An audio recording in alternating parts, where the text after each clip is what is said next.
Welcome, everyone. It is a new episode. It is a new legend. He's in the flesh. He's the man. You guys know him. He's the Instagram king. I got to give it to him. He is the king of Instagram poker content. I don't think it's debatable. He's basically streaming on Twitch live from Instagram. I don't know how he does it. We're going to talk about that and much more. This is episode number 17, Coin Rivet, new WSOP bracelet winner. I'm going to keep going on the intro because he's got a lot to say about him. Number one online ranked, blah, this and that. We're going to talk a lot to this man today. Patrick Leonard, how are you, Patrick?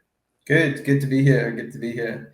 Yes, it's been a while. We haven't caught up properly. I know you have been busy at the World Series. You won the tag team event. Pretty interesting. Was actually the main event champion with Espen. So let's just kick off with that. How is it to be a bracelet winner? Does it feel any different in your poker career, accolade wise? Was that nice to get off your back, or no difference for you? Not really. Not really too much of a difference. I always feel like the journey is a lot more fun than kind of like the feeling of winning, you know. Like I really enjoyed playing the tag team event and like playing all the days and the decisions and whatever. But then afterwards we just went and registered the next tournament kind of thing. So like I always feel kind of underwhelmed about how feelings are going to be. Like when I started playing like $2 W cubes and then $5 and then $11, and I was always like, wow, when I win like a big W cube, it's going to be such a good feeling. And then like I won a W cube and I had like a pretty like not bad feeling, but just like a empty kind of feeling. So I kind of realized early on in my career to not have expectations that the feeling will be great once you achieve it. Usually you're super tired because you played long days, fatigued or whatever. So I've kind of learned over time to really enjoy like the journey rather than like I don't even know where the bracelet is actually. Like I really enjoy the journey and being with Espen and all the like kind of togetherness, but like the achievement is not something. I think we're very lucky. We were like the luckiest team, right? So it wasn't like we were the best team necessarily. And you talk about trophies. Like you've mentioned this before. It's nice to get trophies, right? It's kind of fun. As a kid, you grow up. Obviously, you were a very, very good soccer player. You know, football, if you will, for the UK and the rest of the world. But you know, it's something kind of. I remember getting trophies as a kid, right? Winning a league or winning this, and it's kind of fun. Give me like your thought on trophies and what is the cutoff for a poker trophy? Do you believe, or should anyone who wins a poker tournament be getting a trophy? Because I know you had a thing on this, like a thread. Yeah, I kind of like celebrating success with trophies, but not necessarily it needs to be like a win. Like I think if you have like a very memorable part of your career and something which really stands out and something you're really proud of, like almost getting yourself something for that period of time or that achievement, I think is really cool. Like I actually really like what Jamie Staples does. I was going to interrupt you, but I have a problem with that. But I was just going to say the art, so I got to do it because I see the art behind you, and I agree. That's very cool. But that's not my art, and I don't think that's cool art. But that's not cool art per se, but the concept of rewarding yourself in a way, yes, that is. Apologies to my Airbnb guys. Sorry, your art's great. But yeah, like what Jamie does, I think is great. He basically buys a piece of art every time he has a significant score, and then he always has like a room with all the art. It's like, oh yeah, that's when I achieved this. That's when I achieved that. Like if you ask me now, like which scoop titles I won, I would have no idea. I know I've won a bunch, but I don't know which tournaments they are. I don't know like when they were. Was it 2015, 16, 17? I don't know. I think that's kind of sad, right? Like I kind of have like this vague memory in my mind of like winning or something and like the aftermath. But I think, 20, 30 years down the line, if you don't have something to kind of, show your grandkids or even just to remember, I think that's quite a sad thing. So I think normalizing like buying something for yourself and like celebrating yourself is a very good thing. I don't do that. I wish I did it more.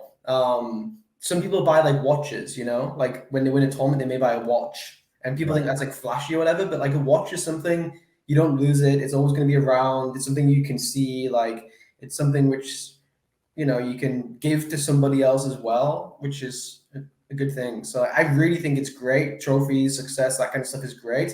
I just don't do it currently. I wish I had something which I did, but I don't. Yeah. You remember Full Tilt used to give the shirts for knocking out pros, like win a bounty. Like in a way, how much they spent with shipping and actual shirts, they could have just maybe sent trophies. That might have been more exciting also, or to do something like that. Do you think is that it, like, so what about you growing up, trophies? I'm sure you have some soccer trophies and you said you're not even going to put the WSOP brace, so you don't know where it is. Do you have somewhere where you do it yourself at your home? Do you have like a trophy case or something? Yeah, like in Newcastle, like where my hometown is, I have like a like bookcase, I guess, with like just a bunch of trophies from poker. But my parents kept everything from when I was a kid, so they have like every like newspaper cutout where like I featured, or like a trophy when I got man of the match or a medal or whatever. And then when I go back, I kind of go to the garage where it all is and like kind of remember, oh yeah, like when I was 7, I won this tournament. When I was 14, I got man of the match here. When I was 15, I played against this player. There's this cutout, whatever it may be. And I really like, because it's hard. I mean, I feel quite old saying this, but it's hard to have like really strong memories from when you were a kid. I think when you get to like in your 30s, I don't really remember too much from playing soccer when I was like 8, 9, 7, 10, 12, 13 even. But when I go back and like see a medal or see a cutout, I'm like, oh yeah, like that was a really good time, or that was really cool, or like whatever. So yeah, I think I agree with that. I used to have, growing up, I would keep track of like goals, assists in a notebook and who we played, right? The team, the date, like even at like good. 7, 8 years old, I did it, all the way through. And it's kind of fun to look back and like, you remember some of those games or players you played against, and just memory dividends. That's very American. That's a very American thing, right? Like stats and figures. In England, in England, you don't track anything like that. Like in America, you have like the assist of the assist. I'm not sure what it's called. Like in basketball, the guy who passes to the guy who passes. Like I always find that stuff really cool. Yeah, like hockey assist, I think it's called. They track that in hockey as well. But you're plus minus as well, right? You have nothing in England. You get basically like a man of the match thing. So whoever gets man of the match every week, you get like a 1, and then at the end of the season, whoever has the most man of the matches gets like player of the season, and that's the only thing which gets tracked. Which I think is quite sad, actually. I think it should be more of a thing. They don't want kids to basically be like, I guess, ridiculed, or like you have no goals, no assists, whatever. You get more like medals for like taking part, like participation kind of medals and stuff, which I don't really like. But I understand why they do, but yeah, that's a fine line. That's like the wife mentality. Like my wife's Brazilian, and they like participation, or they're like, they don't want to be so competitive, but it's a tricky one, right? Because you do, at some point, there has to be some drive and effort, but it's a fine line to like push. You see those parents as well that, drive their kids in and like force them into doing stuff. And it's kind of wild. And that happens in America too. You see those crazy parents on the sideline going nuts. So there's a fine line. I gotta segue into the team that you have been involved with. So this is something, I know you have a couple things. I don't know what you want to dive into first, but you're very involved. And is this a lifelong goal to be like an owner of a major club, Premier League type team? What is your ambitions with ownership of football teams and clubs, and what are you doing currently? Yeah, so like kind of similar to poker, you have like elite poker where like everyone plays kind of GTO, right? And then you have like maybe mid-stakes poker where the best strategy to play is kind of exploitative, let's say. So the way that I think I understand the poker very well, like GTO versus exploitative, the difference of approaches at like elite level and like not recreational level, but like the first levels of being a pro kind of thing. I kind of find that kind of stuff fascinating. And with soccer, there's a lot of kind of similarities. So in soccer, for example, all teams who play from literally like in a park outside to the top level, they all play a similar kind of style based on influences from influences. So for example, in Holland, everyone plays the same way, how Johan Cruyff kind of taught the mentality to play like the Barcelona way, right? In England, you see teams like Liverpool or Man City, and every team, like kids teams, adults teams, recreational teams, they all line up in the same formation because they're like, well, if the top teams are doing it, this is what we should do. And poker's kind of similar, right? Like you see Tom Dwan on high stakes poker doing something, everyone copies in the local casinos. Or maybe you see Espen on the final table doing some kind of bluff, and then everyone goes back to their $50 games and they try to copy Espen. However, that's not going to be the right approach because you're not playing against Adrian Attenborough, you're playing against Bob the Builder in the casino, whatever. So the way that I see soccer is there's a lot of room for exploitation at kind of the mid-stakes level. So like the mid-stakes level is basically like tiers 2 all the way down to like tier 7. And all of these teams try to copycat the tier 1, which is big error, big error. Like maybe the best thing to do in tier 6 is to have 2 defenders, 6 midfielders, and 2 strikers. Who knows? Like just different formations. Every tier will basically have a different GTO solution based on the weaknesses of your opponent. So the way you play in your local casino is not based on your strengths; it's based on the other guy's weaknesses. So a guy always calls. You never bluff that guy. You always value bet that guy. So in soccer, if the goalkeepers are very, very bad in tier 6 and 7, then you should shoot a lot, right? Because they're going to be making mistakes and you're going to score more goals than, say, Man City would score against Alisson, or a goalkeeper who's going to save the ball very often. So the way that I saw soccer is basically there's a lot of room for advancement through the leagues based on like analysis of non-elite standard football, because all the data analysis and the guys who analyze games on Twitter and whatever, they're analyzing basically Cristiano Ronaldo versus Messi or Kevin De Bruyne versus Paul Pogba. They're not analyzing some guy who's overweight versus some guy who is too old or whatever it may be. So I started with a team in Newcastle, my hometown, and we implemented lots of stuff. We basically won the league every year. We won all the cups which were offered to us. We were ranked like the 5th best team in England out of all of the leagues combined. So like from the Premiership to the Pub League, we have the 5th best record in the whole country, and it's all based on like exploitative stuff. So yeah, that's kind of where the idea comes from. And now that I'm kind of confident in it, I'm now trying to get involved in more projects to roll it out because I believe in the method. Similar to poker. Like I started playing poker, I learned the method, then I started staking people once I had the method. It's like a similar approach, I would say. Yeah, it's super interesting. I love that point about, because I host the Super Millions weekly, the 10K, and you see a lot of people in the chat and they're watching, and it's like the best players in the world, and they're battling, and it's like if you take that to your point, you can't just go play the $10 rebuy and expect these plays all to work. So it's important to understand why and what people are doing, and then more importantly, as you said, the exploits, how you can use that in the given game you're playing. If it's a 1-2 cash game at a local casino or watching high stakes poker, you can get in trouble and overthink things and have an issue. I got to ask you before we forget about crypto and what your current thoughts are. I know you're active in the community, right? You're aware, you're kind of in NFTs and sort of just always on the cutting edge of things. But let's just start with Bitcoin and Ethereum, a price prediction for you for January 1, 2023. Just let's start with that. Bitcoin and Ethereum. Give me just sort of a random guess in your mind. Where do you see it settling in? In January, I would really love for Bitcoin to be like 32K and for Ethereum to be like 2,400. That would be perfect, I think. I would rather it's not volatile. Like I don't even want it to go back up to 50K so much. I'd rather like a slow rise up rather than ups and downs, because so many people get burned in the ups and the downs that they get liquidated or they lose a lot of money or whatever it may happen. I would like more of like a gradual kind of climb moving forward.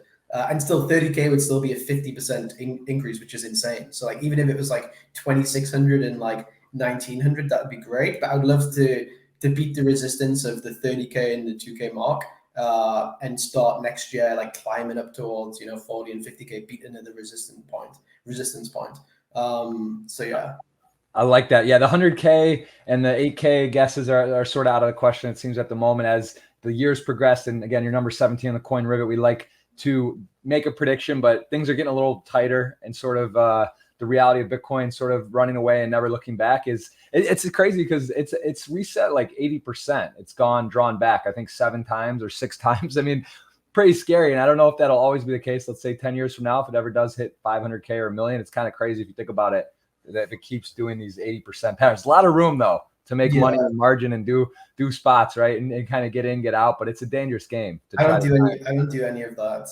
I don't do any of that now. I actually have all crypto stuff like muted everywhere, so I don't even know the price and stuff usually. It just, That's how it goes in the bear markets. You don't look, and then when it's hot, the alert people, you probably at one point you might have checked your phone 40 to 800 times a day, like exactly. A lot of people. Yeah. So I don't like that. It's especially when you're playing poker, because like if I go do a session today and like I've lost, like over 100K in crypto, it's like, well, whatever I win today, it's like best gonna be break even. It's kind of like it's hard it's hard to keep on a consistent grind when you're like your money's going up and down so much. So for sure. Now, does like stocks or bonds, I don't know, in the particular in the UK or what the typical sort of investment portfolio looks like. Is it hard to be conservative? Like, you seek action, you play poker, you have exposure to crypto. Are you able to get excited about traditional investments and opportunities? I don't invest at all in traditional investments now. I always try to look for fun projects where like there's always projects you can invest money in which are fun. You know, most like I own like nightclubs, bars, restaurants, football teams, like NFTs. Like I do kind of stuff which a lot of the time doesn't work, but like is exciting and stuff which I kind of understand. You know, so I'm definitely not a traditional investor, nor do I want to be either. So. I'm right with you. I want to, at the same token, I got to ask though, is stuff really failed? Cause you say it hasn't worked or whatever. I know it's just like owning restaurants. Like they say 1 out of 10, work, but are a lot of your investments in the seed stage where they're still germinating, or do you actually have some ones that are just dead? No, nothing dead. I wouldn't really get into dead stuff, hopefully. Well, yeah, but it's realistically like out of, let's say you have 10 investments or 20 or 30, like they're not all going to work, right? There could be some.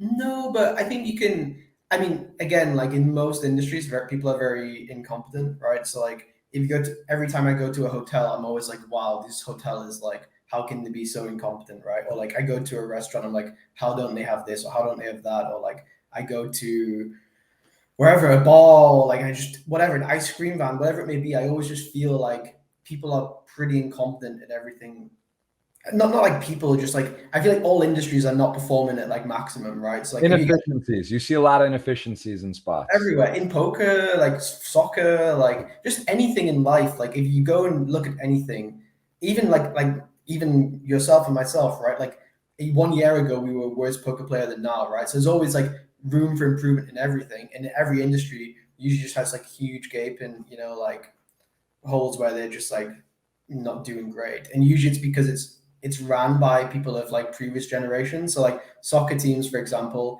they're run by people like my dad who are like they love the game, they're enthusiastic, but they're not so much like into like data and modern stuff. Like maybe bars are often owned by like families who pass the bars down, or restaurants are passed down in the family, or just businesses in general, like family businesses which get passed down. Maybe like a laundrette gets passed down from a dad to a son who doesn't really care about laundry, right? Yeah. So like the laundry's probably not in a great ran pretty well because he doesn't care. Like he's not thinking about it all the time. Like when after work and whatever, he's thinking about the weekend or whatever. Yeah, that's a great point. I think that is optimizing. There's so many spots. I mean, that's the thing. You look at a restaurant or you go to a place that's like busy, and it's like how a chain or even at an airport or something, you're like, how can they have this long a line, right? Like, how do they not figure out a way to add another person to make like triple or why is I was in Forte de Marmi, I was in Italy, and there's an amazing acai place, and it like they close at like a peak time, and it's like peak traffic, and I mean, I guess they have breaks and laws or something, but it's just like crazy, right? Like people want this. Why is this store closed at 10 p.m. when like you're in a busy street on London, right? When it's like you can just be open, you're gonna make. There's no way it wouldn't make money, right? People would come, and you pay someone more than whatever. It just doesn't make sense. Like in Vegas, you were in Vegas. You were in Vegas, right? I came for a few days. Yeah. So there was a cafe in Vegas called like American Cafe, I think. I used to call it Victory Cafe. I used to go every night. I went every single day in the series after I played, and it was always empty, and you always had to wait like 20 minutes, and half the queue just left and went somewhere else. Like it was just insane. Like if they hired 2 more staff, the whole place would be full. They'd make so much money, and it was expensive. Like it would pay the staff's costs for sure. Like the whole thing was just insane. Like yeah, it's yeah, it is Vegas, I think exactly too. There's so many places, and then you see like In and Out, right, or places that are just like factories. Like they know they have the people, and they figure out a system. They got someone in the back, like outside on the street, taking your order before you're even in line. So yeah, I love that. That's cool. I mean, that's a fun way to operate, right? If you look at things you love and then find ways to make them better or get involved. Speaking of that, tell me about Pads on Pads. You made this course. I know you joined Run It Once, and how have you found this whole process? I know I've asked you this before, but now this is further along, right? It's been maybe a year or 10 months. Like, how are you finding the whole experience and making the course and the feedback you're getting? Yeah, I think it's almost been like I think 2 years, or like 18 months now. It was actually very weird feeling because this is the first time I've played live since I made the course, and basically a lot of Americans, I guess, bought the course. And being in Vegas every day, I would meet like 5, 10 people who would come up and be like, "Oh my god, I bought the course! Like, I enjoyed it, or whatever." And yeah, it was really nice. Like, there was actually a seniors event. The guy came third. I can't remember his name, but he was like a guy who I would never imagine would have bought the course and like studied it. He was like similar age to my dad, similar profile, and he came third for like, I don't know, 500K, whatever. And he was and he came up to me. He's like, "Oh, like I watched all the ICM stuff last night, and like I've been studying it all for the last year or so." And that kind of stuff, like I didn't really expect it. Like I expected to just like online kind of nerdy grinders to do it. So to actually be in Vegas and meet people and come up to me and stuff, like it was actually pretty nice feeling to like yeah, meet the people who are behind buying it and like seeing the success of it. I do have a rule though that like whenever anyone tweets me that they won X amount of money and they bought the course, I never retweet or share anything because I know that a lot of people who buy the course will just keep losing and just, like they won't improve and it won't help them and whatever. I get that. So I really hate when training sites in general share the positive stuff because, if 10,000 people bought the course, someone's going to win a tournament every day. It's not because of me that they win the tournament. It's because of just the probability that someone wins, right? So I have a big problem with poker content in general taking credit for success from people. Yeah. I think you help people and can push them down the right way and like be a change and be an influence, but I don't like the idea of celebrating someone, taking credit for someone's success. And when I see people do that, that's one of like my biggest pet peeves. So Right. I've never shared anything, I don't think, maybe once or something, but yeah. Yeah, that's interesting. That is, I like that mindset. Is there, of the course though, like when you dove in and did it, what would you say was the most rewarding part of it, and also the most sort of like where you're like, it's how I look at that kind of stuff, and I've never made a course, right? I do a lot of content, but the actual course feels almost to me like a movie set, and from what I understand, right? Like there's like an amazing product, like you put together a masterpiece, Academy Award-winning film, but the actual process of doing it is like a lot of cutting, a lot of sitting, a lot of time, very tedious. Tell me about the actual process and experience of doing it to build it how you want it. So, a few years ago, like before Party Poker, the biggest tournament online used to be like a $200 Sunday warm up and the 215 Sunday million. And the next biggest thing was like the 162 six max. So tournaments were very kind of smallish stakes and big fields. So I didn't need to really study too much to crush because it was big fields, small stakes. It was quite easy to just win. After like at the start of COVID, the stakes started to get really, really big. Like every day there was 25Ks, 10Ks. Like there was never a 25K like 3 years before. So I kind of realized, look, like instead of being the guy who can crush the medium stakes guys really well, I need to really be able to compete with the top guys. So I said, look, I'm going to study the whole poker game tree from start to end and just understand like every single position versus position, ICM, everything, pre-flop, whatever. And if I'm going to do this, recording myself doing this is not that much different to just studying it anyway, And when you're talking out your thought process live, you can't miss things out. You can't, like, sometimes when I study, I turn on a solver and then like I don't actually pay attention or I skip through something. When you're speaking out loud, it forces you to not cut any corners. It forces you to not bullshit. It forces you to catch yourself in the moment of your like making wrong assumptions or whatever because you're speaking something out loud. So for me, it wasn't even about like making a course. It was more like I need to do this to get really good at poker, and I'm going to record myself almost like a documentary doing it, right? So for me, it didn't feel tedious at all. I had a guy called Spades, who's top guy, who did my editing and stuff like that, and Reddit once also did some stuff.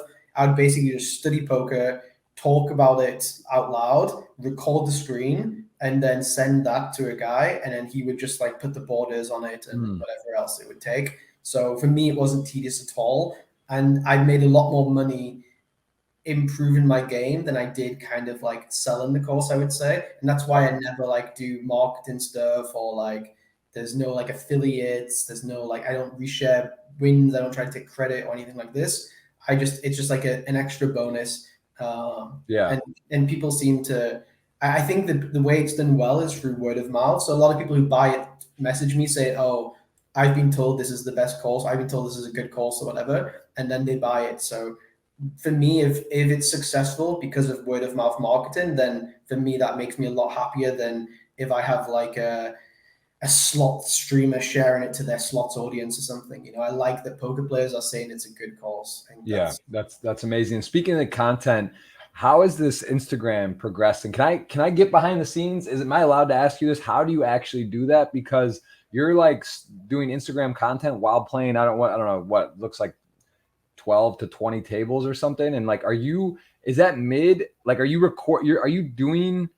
Because I see it, right? But I can't, there's time zone differences and I'm kind of going through quickly. Like, are you doing it mostly in real time and doing your story and updating? Or are you like recording the stories, or do you have someone doing it actually? No, it's all real time. I'm just like this in front of my screen. Yeah, but you're putting like you're like putting in some action sometimes, or putting in like actual wording and typing. Like, it just seems impossible. Like, can you I mean, do that? Like anything, if you tried to do it tomorrow, you wouldn't be able to do it. But if you started to like, if you tried to play 50 tables of poker, you can't play 50 tables of poker, right? If you start with one table, then the next week do 2 tables, the next week do 3 tables, 4 tables. You can build up multi-table and skills. And just with the content, it's the same for me. Like, I've always been active on Instagram, and I used to just do like a story a day. Then I'll do like record myself speaking about some, not motivational stuff, but just speaking about some poker. Then I would like do a hand history analysis, and then I would do like, oh my god, I'm on the final table, guys. Wish me luck.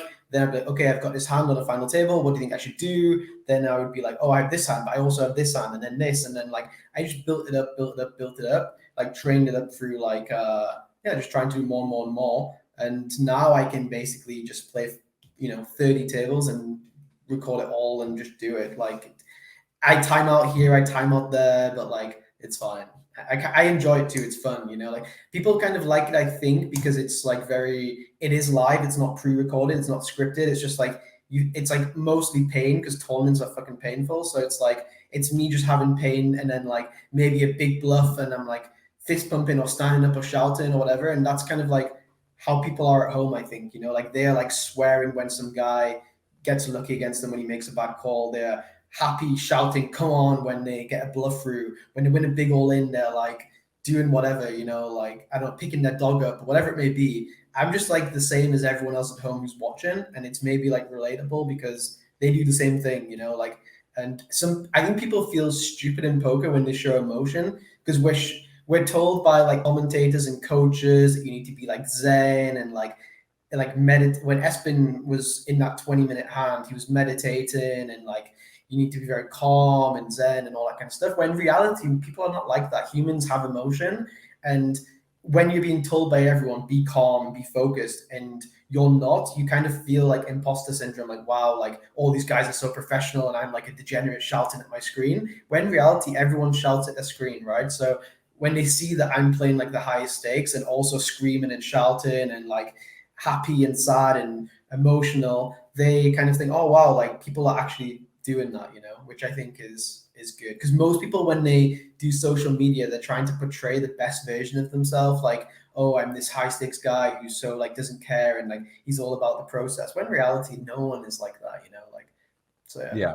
That's well said. I agree. And I think that is good to have. It's good to show emotion. It's part of the fun of poker. And I do think there's like a misconception. We've talked about this before. At Dust Till Dawn, I've played. And, I actually was at a table with William Kasuf nonetheless. And he's doing, I got king, queen, you can't call. And I know you don't have the ace of hearts, like saying all this crazy stuff. And then like we in the US, like this is not even like in the realm. Like you can't, at least that's sort of how you're taught. You can't talk even. Like anything but the weather, but that's not even really the rule, right? If it's you and another player in the hand, you can talk and whatever. But I think since Jamie Gold, there's really been like they kind of just went completely like tell the dealers, don't let people talk about hands, don't whatever. And it's like you like people are not clear on this rule. It's a big problem. Like people really don't know. People playing poker in their home games, like the reason why people like poker is because of the interaction between their friends, the banter, the camaraderie. There's someone who's out of line. There's someone who's everyone's got their own little flavor, and it's fun.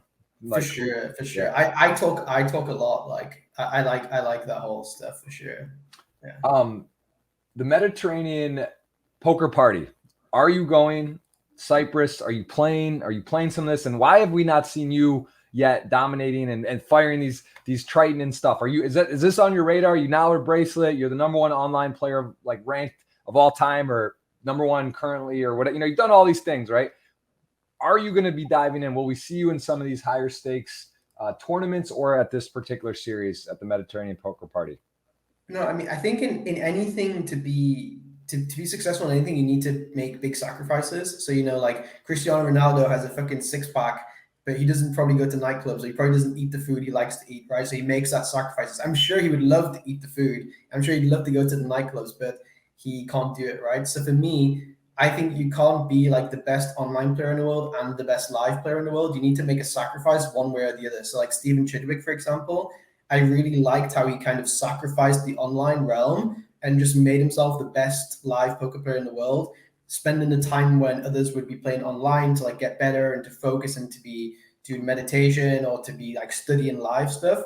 And for me, I kind of want to do the same for online. I want to win the Scoop leaderboard and the W Cup leaderboard in the same year. I want to win as many titles as possible. I want to retire in the future and have like the most titles online. I want to have like some of the highest, most cashes online. And I realize I can't be the best version of myself online if I'm going to Cyprus before a big online series, or if I'm going to Barcelona. Like Barcelona's on now, all of my friends are there. And I kind of like it. You guys go and play the Mystery Bounty. I'm at home and I'm learning stuff, like if you're ahead of me, I'm catching up to you. If you're behind me, I'm getting further away from you, and I really like that feeling. All you guys are playing 10-handed live poker, not learning anything really because it's live poker. And I'm here in my office now studying 10 hours a day, waiting for this next online series where I'm going to have this play to help me, that play to help me. And maybe you guys already know it because you're better than me. That's fine. But if you are better than me, I'm catching up very slowly, and for me, I have to make a sacrifice to reach my goals, and my sacrifice is live poker. Unless it's Vegas, that's the only time. I love it. It's powerful. And I think that's also one of the reasons I've asked a lot of people this is about, it's very rare, right, to have like an amazing content creator and an elite poker player, right? Like in the top 0.01, just because it's your point. There's only so much time. You can't do all this stuff and then also study 10 hours a day plus have whatever. So I think it's very tricky. How do you kind of balance between now that you've dove into some content, right, with the Instagram stuff, or doing some things, and then also like continuing to grow and become an elite player and studying? So where do you sort of put your pie chart on time for that? Well, I mean, like the things with content on Instagram, and people always say to me, why don't I Twitch? I'm saying, well, if I Twitch, it takes me 5 hours, 6 hours, 7 hours. On Instagram, people think I do a lot of content. I only do like 4 minutes a day. It's not much, right? Like I probably do like 30 stories, which feels like a lot, 15 seconds for each one. So that's like 400 seconds. It's like, it's less than 10 minutes for sure. So if I do 5 minutes of content a day, people think, oh, wow, it's so much. It's not really that much. Maybe I give away quite a lot in those 4 minutes and I have to keep it concise and I have to like edit things down. But yeah, I don't think I do that much content. I think I do less than 10 minutes a day and I have 10 minutes of time to do content.